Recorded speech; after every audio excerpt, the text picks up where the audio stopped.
Hello my dear children, welcome to my class.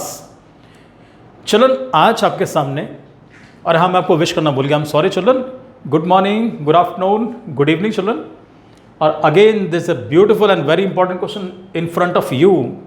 The question is given कि prove that 3 + 2√5 is irrational. हम पहले भी question show कर चुके हैं ऐसा। In the previous video I explain कि √5 इज इरेशनल। सबको मालूम है कि √5 इरेशनल है। एवरीबडी नोज कि दिस नंबर इज इरेशनल, उसके बाद भी शो करना है। जब भी आपको मालूम है कि है और फिर भी शो करना है, तो इसे कहते हैं हम लोग यूनिवर्सल ट्रुथ। और ऐसे क्वेश्चन को शो करने के लिए हम लोग हमेशा उल्टा मानते हैं। किसी को शो करना है बहुत अच्छा बच्चा है, सबको पता है अच्छा है, प्रूव करो, चलो भी इसका उल्टा मान लो कि जी बच्चा बहुत बुरा है। अब उसके बाद धीरे धीरे से क्वालिटीज समझ में आएंगी, पता चला कि हमारी अजम्पशन रॉन्ग थी, सर बच्चा बहुत बढ़िया है वो। अब ऐसे इस क्वेश्चन के अंदर होगा, हमें शो करना है 3 + 2√5 इज इरेशनल। तो हम क्या मान के चलेंगे? Suppose 3 + 2√5 is a rational number, is a rational number.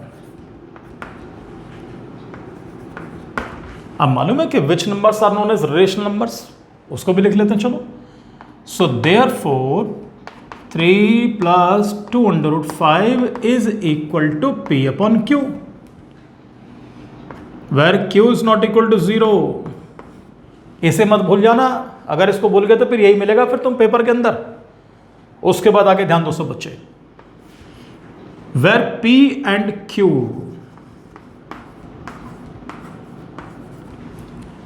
पिछली वीडियो के अंदर मैंने लिखा था where P and Q have no common factor other than 1। इस बार सिर्फ लिख के चलेंगे where P and Q are integers. मैं यहां नीचे लिख लेता हूं,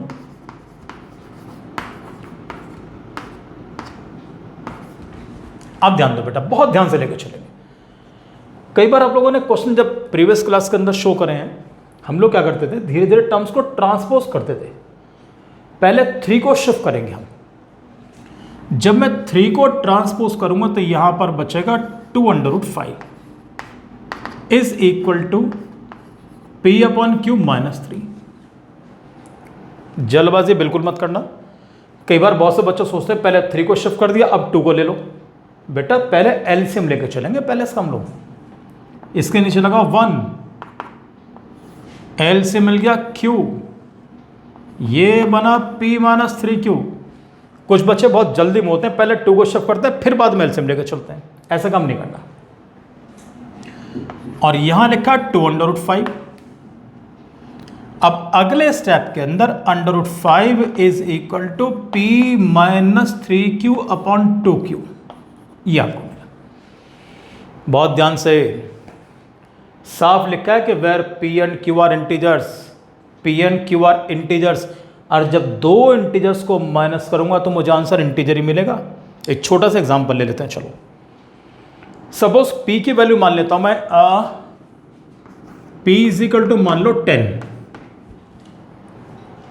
और Q मान लेते हैं, चलो हम ऐसा करते हैं, Q मान लेते हैं हम लोग 2। चलो मान रहा हूं, केवल आपको ऐसा कुछ नहीं करना उसके अंदर, मैं केवल मैं समझा रहा हूं। अब इसके बाद में इन वैल्यूज को अगर मैं यहां पर पुट करूंगा तो मुझे पता क्या मिलेगा। ये लिखा है मैंने P -3Q/2Q। बच्चे एग्जांपल ज्यादा बेटर समझते हैं। The value of P is 10, the value of Q is given कितना 2, और नीचे क्या लिखा, ये भी लिखा बच्चों Q value 2।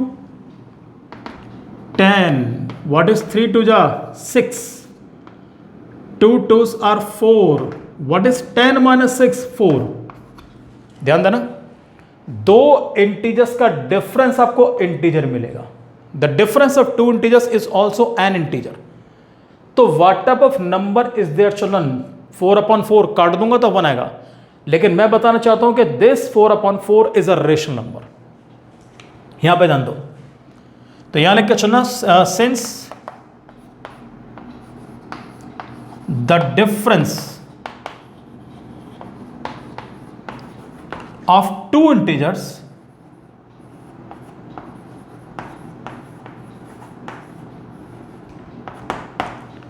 Is also an integer,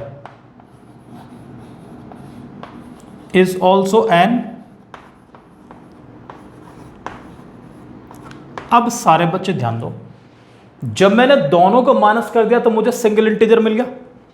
अब आपको नंबर कैसे मिला? सिंगल इंटीजर मिलेगा तो इसका मतलब दिस अपॉन दिस, और जब नंबर फ्रैक्शन के फॉर्म में आ गया तो फ्रैक्शन के फॉर्म में ऐसे नंबर आ गया। So what type of number is that? That is a rational number. So therefore p minus 3q upon 2q is a rational number.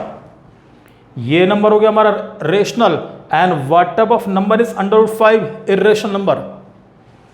So इसका मतलब ये हुआ देयरफॉर, चाहो तो लिखना चाहो लिख दो, since under root 5 is irrational,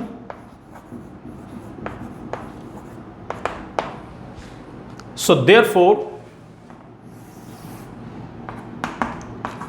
under root 5 is not equal to क्या बच्चों? p minus 3q upon 2q,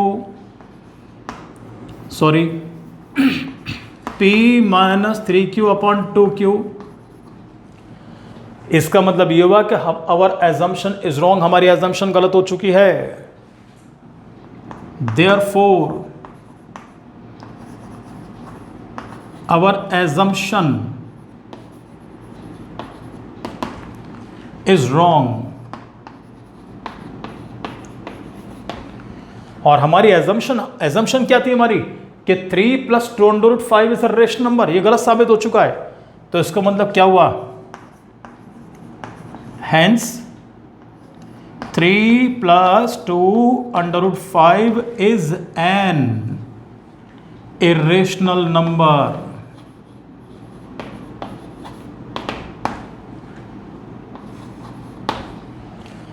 question बेहद आसान, बस हमेशा एक चीज ध्यान रख के चलना कि ट्रांसपोजिंग के अंदर कोई गड़बड़ ना करें आप लोग। यहां पर टर्म्स को मैंने बच्चों को देखा बहुत गड़बड़ करते हैं वो लोग। बहुत पेशेंस रख के आप टर्म्स को ट्रांसपोज करना, आपको रियली आपको डिफिकल्टी नहीं पड़ेगी। एंड अच्छा, कई बार कुछ टीचर क्या बोलते हैं कि पहले अंडर रूट 5 को इरेशन शो करो, कई बार ऐसा होता है। लेकिन आजकल क्या हो रहा है, क्वेश्चंस के अंदर आपको ऑलरेडी लिखा हुआ मिलेगा यहां क्वेश्चन के साथ कि where under root 5 is an irrational number, ये आपको लिखा मिलेगा। तो इसलिए आपको अलग से कुछ प्रूव करने की जरूरत नहीं है, आपको आपके लिए इतना प्रूफ सफिशिएंट होगा बेटा। So thank you very much and God bless you children.